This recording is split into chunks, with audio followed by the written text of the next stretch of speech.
Pada malam hari ini kita akan bersama-sama berwawancara lagi dengan Mbah Kendil Jopo Montro.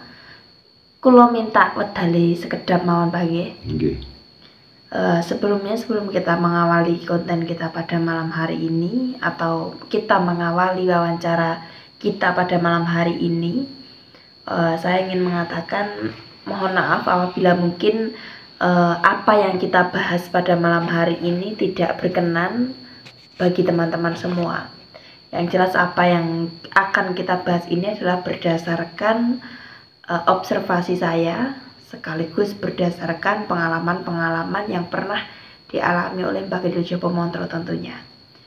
Jadi kita tahu Mbah, di dalam keyakinan manapun pasti mengajarkan tentang puasa atau tirakat. Seperti halnya agama kita sendiri saja, agama Islam juga mengajarkan bagaimana umat muslim melaksanakan puasa Ramadan di bulan Ramadan. Kemudian di agama-agama yang lain pun juga demikian. Seperti Hindu juga menjalankan puasa Nyepi, kemudian agama Buddha juga menjalankan puasanya.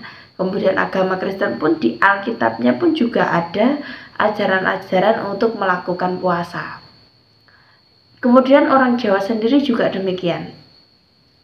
Masyarakat Jawa atau nenek moyang kita juga mengajarkan puasa yang bahkan lebih berat atau lebih tinggi dibandingkan keyakinan-keyakinan yang lain.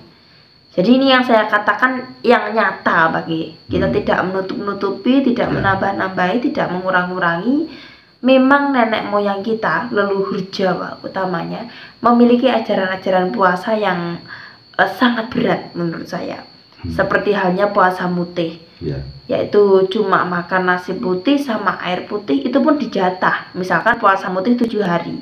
Hari pertama 70-an atau 7 sendok, hari kedua kemudian 6, 5, 4, 3, 2, 1, kemudian pati geni, itu kan sangat berat Mbak. Kemudian puasa ngalong, kemudian puasa ngidan, kemudian laku-laku yang lain seperti halnya topo pendem, terus kemudian topo kungkung, yang mana juga sangat berat sekali. Dan buah dari kita melaksanakan tirakat atau melaksanakan puasa itu adalah banyak orang-orang yang dianugerahi keampuhan, kemanjuran, dan bahkan kelebihan-kelebihan yang tidak bisa kita pikir secara nalar. Dan itu juga banyak sekali contohnya. Jadi golongan yang pertama yang saya sebutkan tadi adalah dia bisa mendapatkan keampuhan melalui jalur puasa dan tirakatan atau topo laku. Untuk pihak yang kedua Mbak, dia juga sama-sama memiliki keampuhan yang mana itu bisa diberikan kepada orang, yang mana orang yang tanpa menjalankan puasa, tanpa menjalankan tirakatan ini juga sama-sama memiliki keampuhan yang sama dengan orang yang menjalankan puasa Mbak. Jadi ini kalau kita pikir secara nalar kan nggak adil.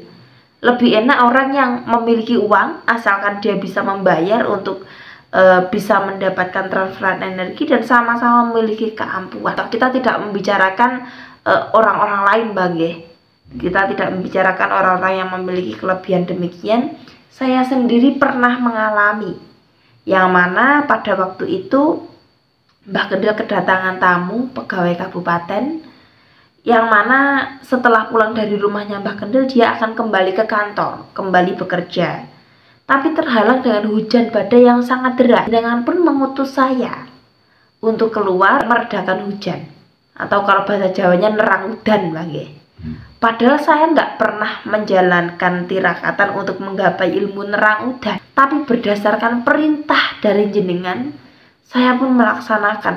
Pada saat itu jenengan mengutus saya untuk keluar dan jenengan menyuruh saya mengangkat tangan saya ke atas dengan mengatakan hujan ini akan terang gumilang. Hujan ini akan reda, dan reda. Dan itu berulang-ulang, kemudian hujan itu pun juga reda Mbak. Dari hujan yang sangat deras semakin reda menjadi terang gumilang. Kemudian tamu jenengan itu pun bisa kembali bekerja. Ini sudah mulai agak deres Mbak. Ya, ya ini teman-teman, hujannya sudah mulai deras. Percikan air dari atas sudah mulai kencang dan genangan air sudah mulai naik. Kita akan tunggu beberapa waktu, semoga bisa semakin kencang, dan kami bisa melakukan pembuktian bahwa ilmu untuk permohonan penyingkiran hujan atau penyingkiran angin itu benar-benar ada. Ya teman-teman, ini adalah garam.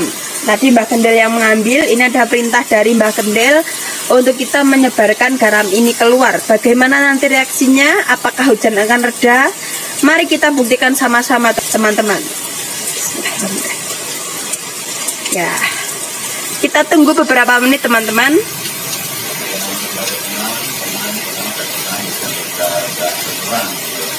Kita tunggu beberapa saat teman-teman, hingga hujan akan semakin tenang, reda, dan akhirnya akan menjadi cuaca yang sangat cerah kembali. Jadi tidak ada yang instan teman-teman. Untuk seperti tidak bisa langsung set hilang hujannya, tidak bisa, melainkan berangsur-angsur.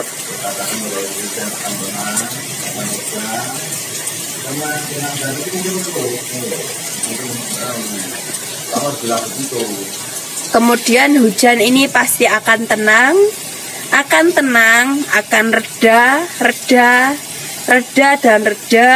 hingga akan kembali ke cuaca yang cerah. Mari teman-teman kita saksikan.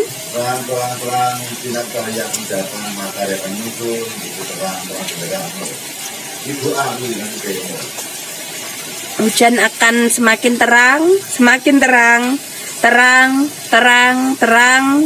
Matahari akan muncul, awan hitam akan tersingkir, dan cuaca kembali cerah. Lihat teman-teman, hujan akan semakin terang, semakin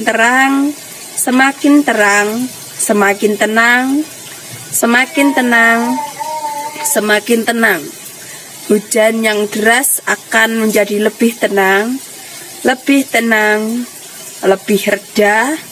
lebih reda, semakin surut, dan akhirnya hilang. Akan diganti dengan sinar cahaya matahari yang terang benderang dan cuaca yang cerah.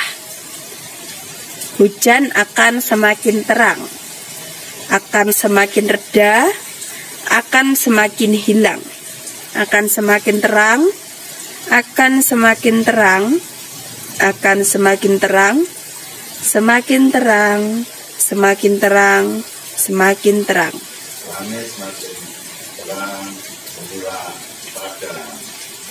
Hujan akan hilang menjadi terang benderang, karena telah hilang.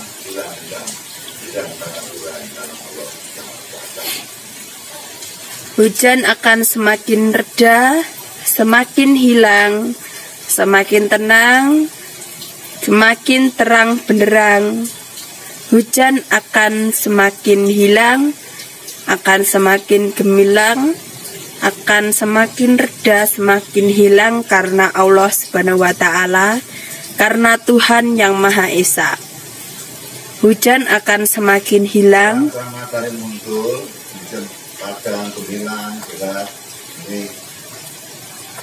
Muncullah sang matahari akan menyinari bumi menjadi terang.